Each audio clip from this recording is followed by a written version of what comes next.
Loon, Josh. Prod by Magical. Loon,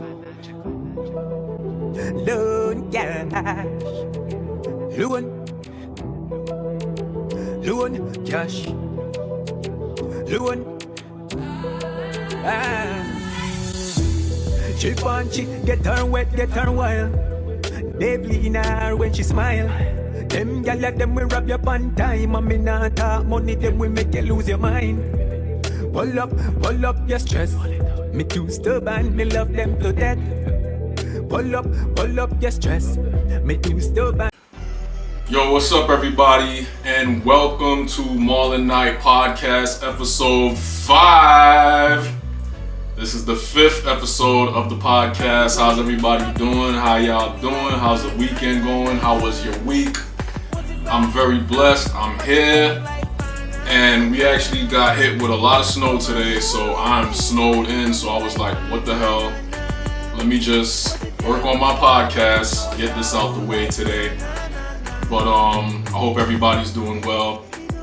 So I have some news to discuss and go over this week.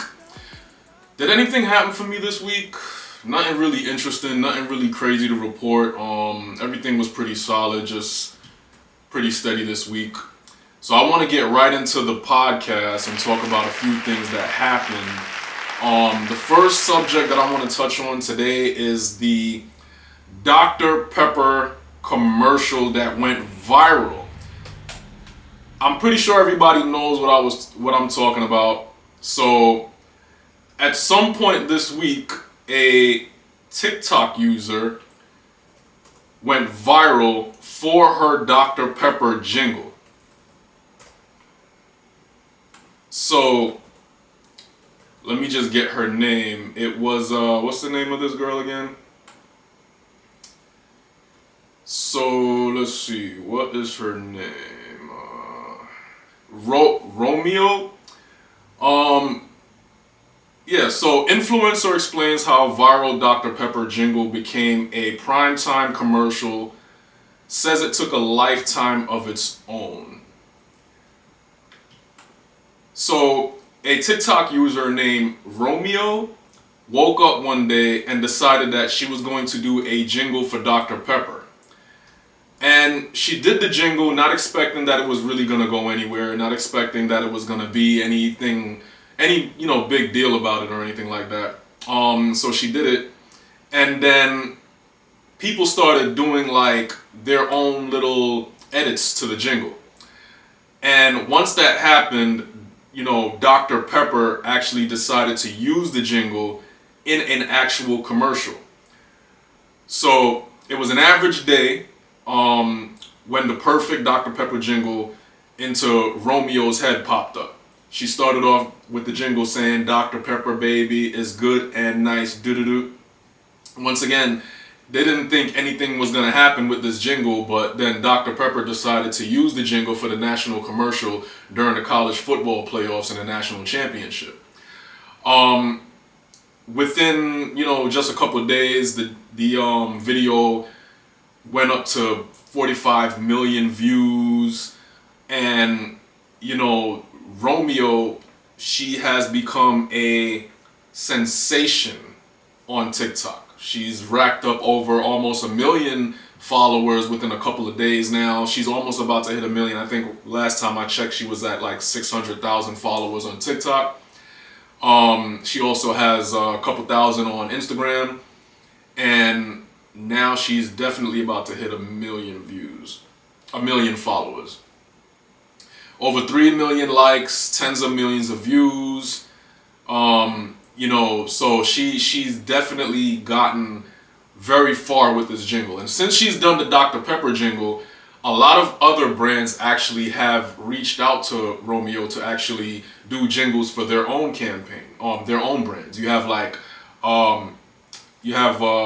I think Pepsi, Vita Coco reached out to her. Hyundai reached out to her. So she has like a couple of brands that's been reaching out to her to do jingles for their commercials as well. So I think this is interesting. It's an interesting story. It's like a success story that's worth talking about, because you gotta realize that this is primarily what social media was designed for. You know, social media, it should be designed for, at least. You know, it should be something that people use to actually showcase their talents or showcase their skills, abilities, whatever the case may be. And this was something that, you know, I believe that it's possible that, you know, these brands were actually looking for ways to showcase or promote their stuff, and they probably saw that and just decided, hey, you know, that's pretty cool, let's use that. So it actually helped, you know, them, and they helped her. Now, I don't know about, a lot of people are saying that Dr. Pepper paid Romeo $2,000 for this. I mean, I'm sorry, $2 million for this jingle. I don't know how accurate that actually is. I'm not sure about like really how much she got paid, but I mean, I'm pretty sure that she got some payment from this. And even if, the thing about it is, with this situation happening, even if she didn't get $2 million from these brands using her voice or using her jingle to promote their stuff, the endorsement alone, you know, the promotions alone, the things that you know, people are doing with her jingle, all of that alone is going to get her recognized. You know, the recognition for everything, that alone is going to help her out a lot. You know what I'm saying? Like, eventually, at some point, I'm pretty sure, you know, these brands will compensate her for using, you know, that jingle, or using their brands as a jingle. And if you're using her in a commercial, especially, you know, around these times where you're playing it on college football, or you're playing it at the Super Bowl, wherever you play it on TV, I'm pretty sure she has to be getting some kind of endorsement for that. So this is just, like I said, it's very interesting to see something like this happen for somebody who, you know, I checked out Romeo's page, and, you know, before this happened, I mean, she was doing decent on TikTok. You know, she consistently have been posting on TikTok, so she built up a little following, but this definitely catapulted her to another level of fame, as far as like social media fame is concerned. So this was crazy, man. Like, I'm not gonna lie, like, even I tried, you know what I'm saying? Even I tried to do a jingle out of this, because I'm like, if these campaigns are paying people $2 million to come up with something so simple, then it's like, why not give it a try? You know, the only thing is you gotta understand that in these situations, I just feel like everybody has their moment. You know, everybody has their time. And I feel like this was just her time. This was her shine. This was her moment. And even though I know a lot of people want to kind of like piggyback off that moment, it's really not meant for everybody. It was only meant for her, and you just gotta let her enjoy this moment. Now, I'm not that. With that being said, I'm not saying that brands can't find people to use in their campaign or in their commercial, but at the same time, the way it happened for her, I just feel like the way it happened just won't be the same. You either gotta do something different, but you can't replicate that. You know what I'm saying? This wasn't something planned. This wasn't something that she had planned. This was something that she just did, and it just went viral, and now she's where she is today. So congrats to Romeo for that, man. I feel like, you know, that's something that, you know, is definitely going to help her out, her family out, so it's well deserved. You know, people, sometimes you don't know when it's your time, and then when it happens, it's just the right time, you know, so that's a great thing to see. And like I said, it's great to see that these things can happen, especially off of social media. That gives a lot of other content creators a reason to kind of like push their content even further and even more, because you never know what could happen. You know, at the end of the day, you know, you might not get the same kind of achievement, but it might be something different, or you might go somewhere, you might be recognized by someone else, you know. So it's always good to just know that there's a possibility that you can actually be recognized by another brand or another corporation, and it can actually help you get somewhere in life, you know. So that's the first thing that I want to touch on. And also, it's Dr. Pepper, you know.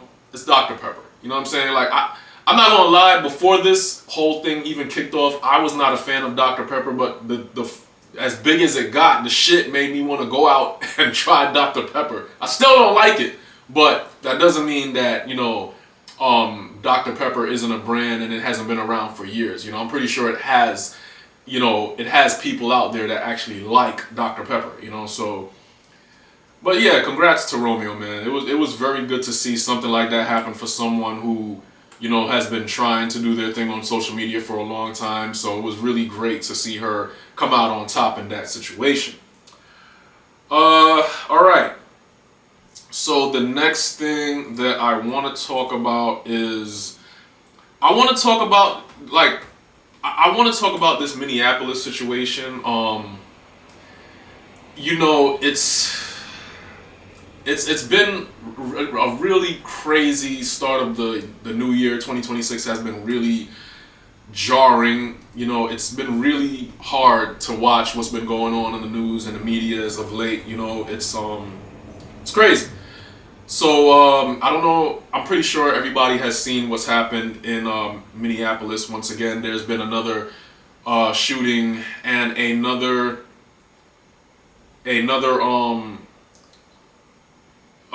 life that has been lost in Minneapolis due to a wrongful a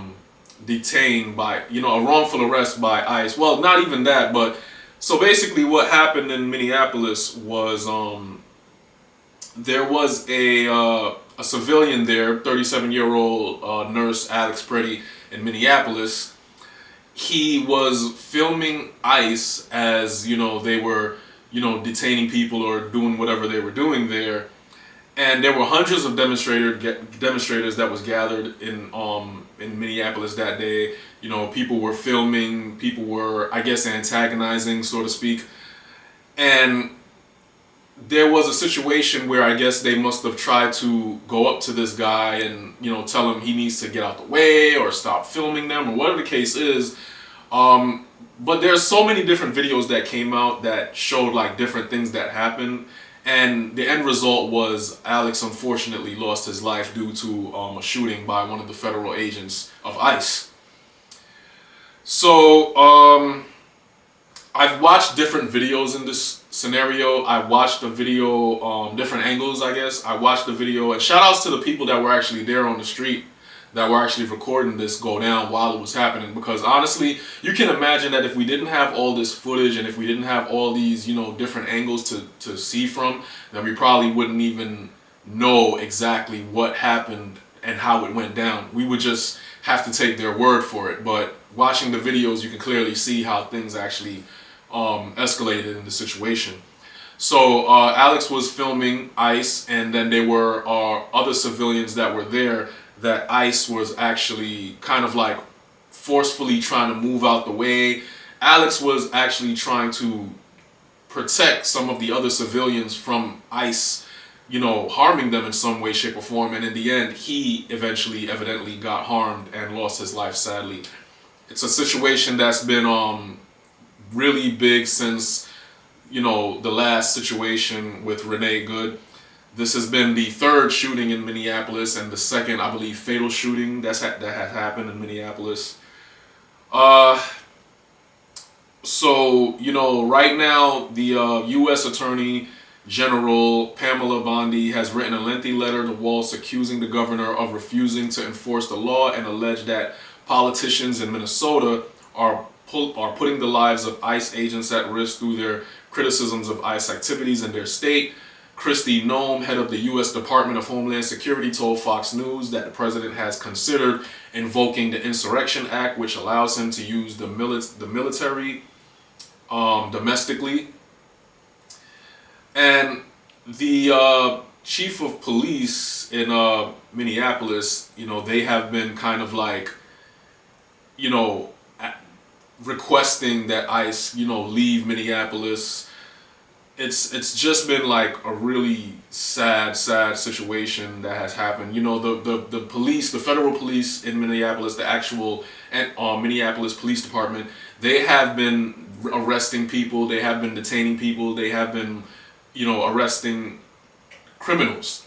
And while they're doing their job, no actual civilian of Minneapolis has been harmed by any arrest from the actual police department, whereas from the federal agents of the ICE department, there have been many people that has been harmed or lost, people losing their lives. And at this point, I feel like the people of Minneapolis are just feeling like they're under siege. they're feeling like they're being attacked, harassed. Renee Good was the first, and now Alex is, the second. And so the community itself is at a state of unrest where now people are not feeling safe. People are feeling like, they don't know what to do because they're not getting any answers. And at the same time, it's like people are losing their lives. So there was also the situation with the child that ICE detained with his father. So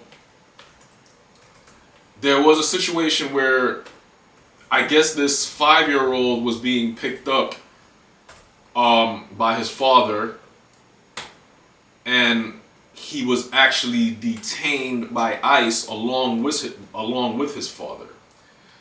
So Liam Ramos was a 5-year-old who was getting picked up from school, and ICE was actually trying to detain the father, and they apparently detained both the child and the father. The story from ICE is saying that basically Liam Ramos' dad saw ICE and then tried to escape their custody while leaving his child behind. And ICE is claiming that they had to take the child and protect the child because the father ran off and left the child. They stated that they tried to bring the child home and give the child to his mother, where the mother refused to open the door.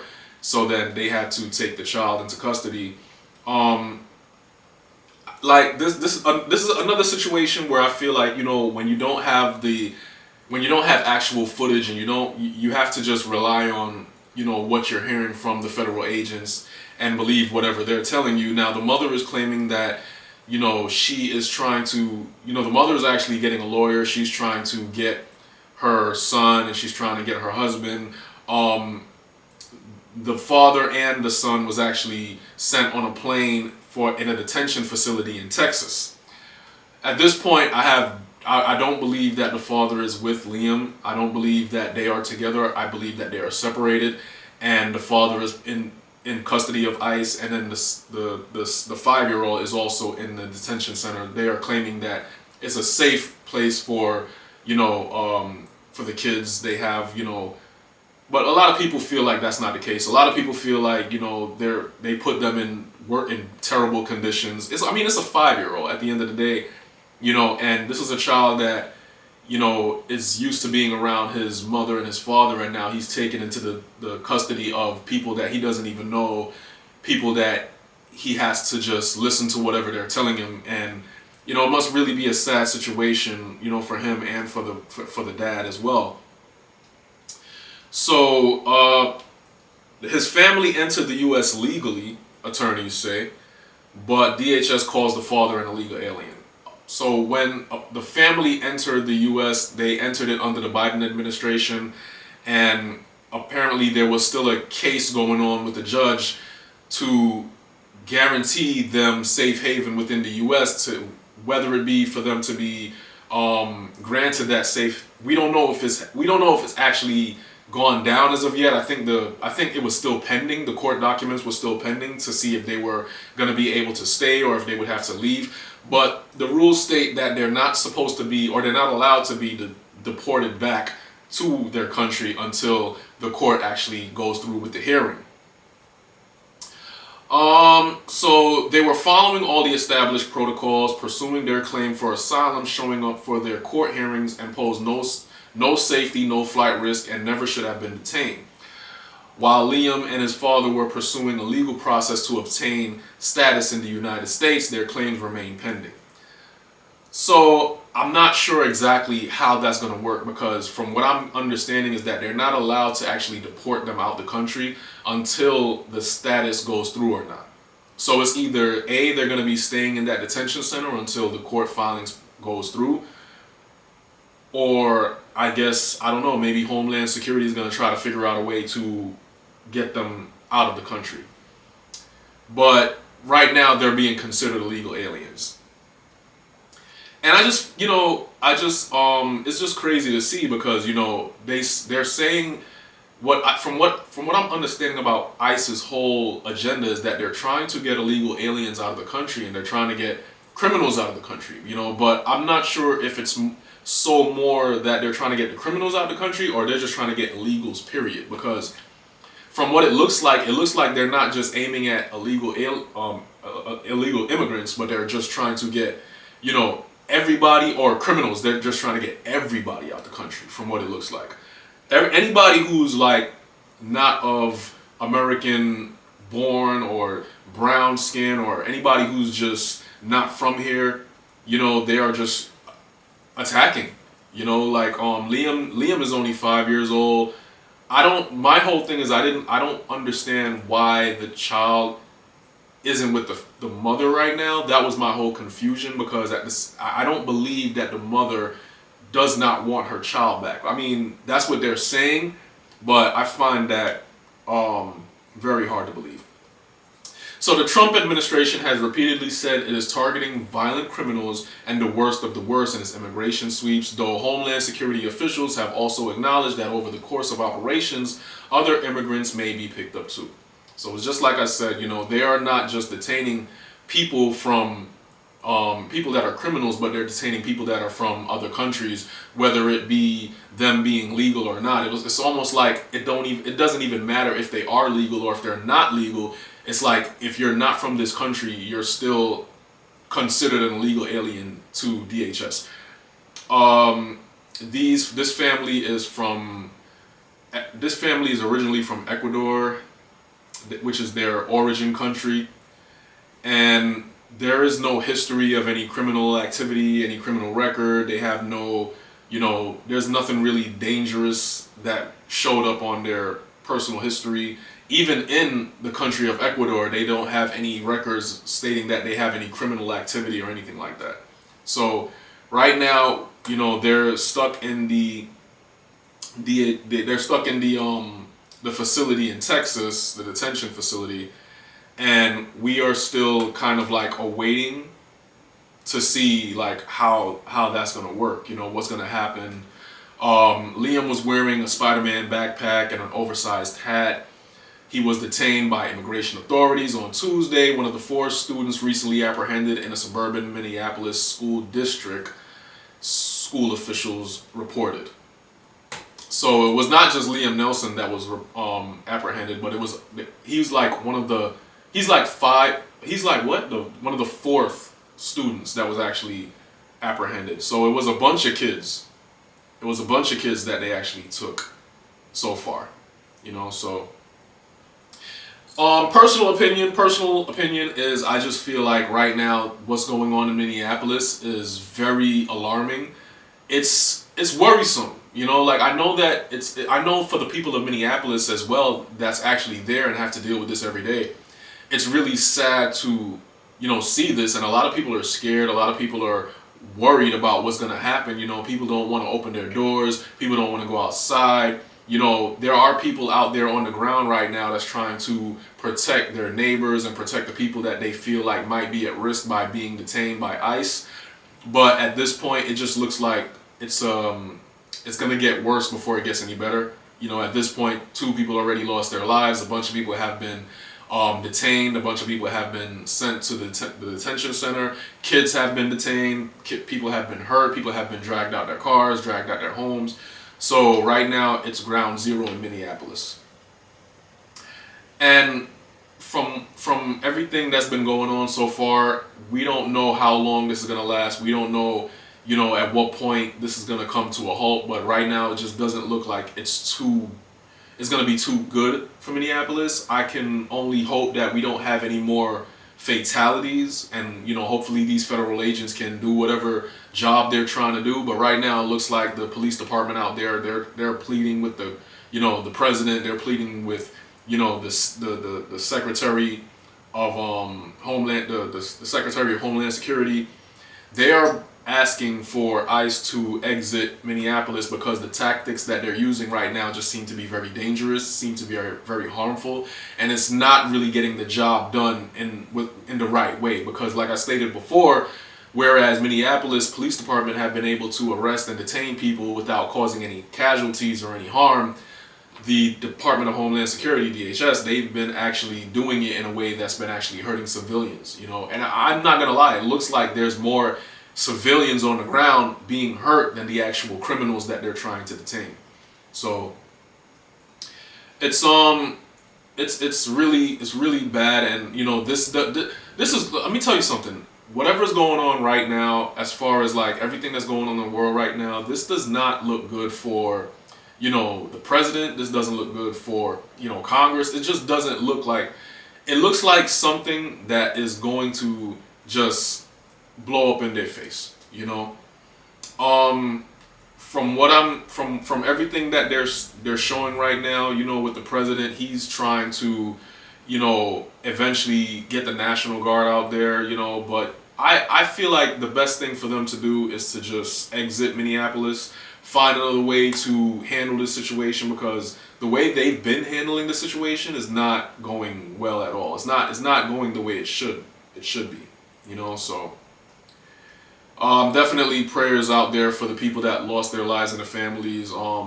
It's really sad to see all this going on right now in Minneapolis, so I really hope that we can eventually find a way or figure out a way to resolve this situation without there being more loss of life or more casualties on the ground, especially with the innocent people of Minneapolis, so that's what's going on as far as like ICE and the latest news of Minneapolis is concerned. What else do we have going on right now? So recently we've gotten news of a new Dragon Ball Super anime returning. So apparently Dragon Ball did a press conference or some kind of like award. No. It was like a event. So it was the Genki let me see if I can say this right. The Genkida Matsuri event. And it was a celebration of Dragon Ball's anime 40th anniversary. A sequel series will pick up again with Dragon Ball Super: The Galactic Patrol. So the Galactic Patrol is actually in the works for Dragon Ball Super, and it should be released around 2027. I've seen a lot of people saying, oh, 2026, is going to be, lit for Dragon Ball Super, but from what I'm noticing here, it's looking like this is going to be a 2027 release. So the production of Dragon Ball Super: The Galactic Patrol is underway, and Akio Iyoku, Capsule Corporation, Tokyo president and executive producer of Dragon Ball series, announced during the event. No official release date was announced. Given the nature of this weekend's announcement, though, it doesn't sound like it will be released anytime soon. You can probably most likely see a 2027 release happening. They also showcased a few games, and they also showcased Dragon Ball Super Beerus that will air at some point in fall 2026. And before I talk more about the Galactic Patrol, Dragon Ball Super Beerus looks like it's actually going to be a remake of the Dragon Ball God of Destruction movie. But it's weird because I feel like we've had like at least 2 of those so far. So I'm confused as to why we would be getting another Dragon Ball Super remake, unless they're going to like change the whole story, or unless they're going to change the fight scenes. I don't know, but I just feel like we've already gotten 2 of those. So for them to give us another remake, kind of nobody really asked for it. But again, it's Dragon Ball Super, so regardless to what, people are going to watch it. Even if people didn't ask for it, even if people don't want to really care about it too much, the fact of the matter is that when they do drop this, people are going to watch it. All Dragon Ball fans are going to watch this. So I don't see this not being something that people don't come to or turn to. So the Dragon Ball Super Galactic Patrol is actually original work story character design by Akira Toriyama. Akira Toriyama, and it's the original story and design of Dragon Ball Super. This actually, let me see, I believe this is one of his. The thing about Akira is I don't know how many Dragon Balls like he actually did before he passed away, because I personally thought that Dama was gonna be the last one we got from him, but I guess not. So Dragon Ball Super is the continuation of Dragon Ball Z. It began as a series of movies, The Battle of Gods and Resurrection F, which then evolved into a full franchise featuring an anime and a manga written and drawn by Toyotaro. With supervision from Akira Toriyama himself, the anime ended rather abruptly in 2018 while the manga continued, delivering new and exciting story arcs until the passing of Akira. The status of Super was unclear, especially after the release of Dragon Ball Dama, a new series that was set between the end of the original and the start of Dragon Ball Super. Now fans of one of the most popular franchises in the world can breathe a sigh of relief as the adventures of Goku and friends will continue in Dragon Ball Super, the Galactic Control, which adapt the story set after the universe survival arc of Dragon Ball Super anime. Goku and Vegeta work together with members of the Galactic Control, the Peacekeepers of the Galaxy, to take on a new enemy, the Planet Eater Moro. So apparently, the Galactic Patrol, Moro is like a prisoner that was captured, and then he somehow escaped and got released, and he feeds off the energy of planets to become stronger. And Goku and Vegeta is gonna have to help them defeat this monster or this enemy. Now, I haven't read the manga on Moro, but I've seen like a few things about him. I've read a few stuff about him. So I don't know how much inclusion we're going to have as far as like the other Dragon Ball characters or like the Z Fighters are concerned. I know that Goku and Vegeta is going to be like the forefront of everything, which is cool. We're already used to that, but I really do wish that Dragon Ball would kind of like pay more attention to the other characters, but right now they've just been focusing on Goku and Vegeta, right? So we should be seeing the continuation of that at some point in 2027. I'm just excited to know that Dragon Ball Super is going to be back, and now we're going to have something to look forward to watch as far as like Dragon Ball fans, because if when Dragon Ball Super came out and they had the Tournament of Power and everything, like every weekend or so, like people were tuned into watching this. Like this was one of the biggest events that was going on in anime as far as like anime is concerned. Like people were watching this religiously. They had other countries streaming it. They had people that were betting on it. Like it was so big. It was so huge. So Dragon Ball is one of the biggest animes in the world. So this is gonna be just great that we're actually getting a continuation from Dragon Ball Super, because I know a lot of people kind of wanted to know what was going to happen, the status of Super, especially after Akira passed away. We didn't know if we were going to be able to get the continuation anytime soon. We didn't know if they were going to finish the storyline. So now that they actually did present to us and say, okay, we're working on it, we're just going to have to wait a little longer. But as far as the story is concerned, we're going to be getting that. So they also announced a few new DLCs for Dragon Ball Z, the game, Sparking Zero. They announced some DLCs for that. They also announced a new game project, Dragon Ball Age 1000, and that's set for 2027. So Dragon Ball Z is seeing a lot of love right now, which I'm excited for and I'm happy about, because we're going to be getting the One Piece chapter season 2 for One Piece on Netflix sometime soon. So right now anime is getting some shine, some light. So it's good to see that we're getting a lot from these animes. The games coming out, movies coming out, we got new shows coming out, series coming out, and I'm pretty sure Super is going to be even twice as big as Dragon Ball Dama. Dragon Ball Dama was the last one we had for Dragon Ball Z, which had Kid Goku, Kid Vegeta, and eventually that turned into him turning into Super Saiyan 4, the different variation from the GT version. So this is going to be great to see how they actually introduce this new arc of Dragon Ball Super. The Galactic Patrol should be a very huge deal. So I'm not gonna lie though, like after Jiren, I don't know who can cause more of a problem. Like who's gonna actually be able to top that? After we saw Dragon Ball Super and we watched the whole Tournament of Power, we seen Goku turn into his Ultra Instinct final form. Like I don't know who's going to actually be able to top that fight. I mean, I'm pretty sure they have something deep planned as far as the Galactic Patrol and the Ark is concerned. But Jiren was just like a beast, and he was like probably the most threatening guy I've seen these guys fight in a long time. So I'm curious to see exactly where that's going to go and how they're going to actually shape that into something bigger than the Tournament of Power. But it's going to be great to see.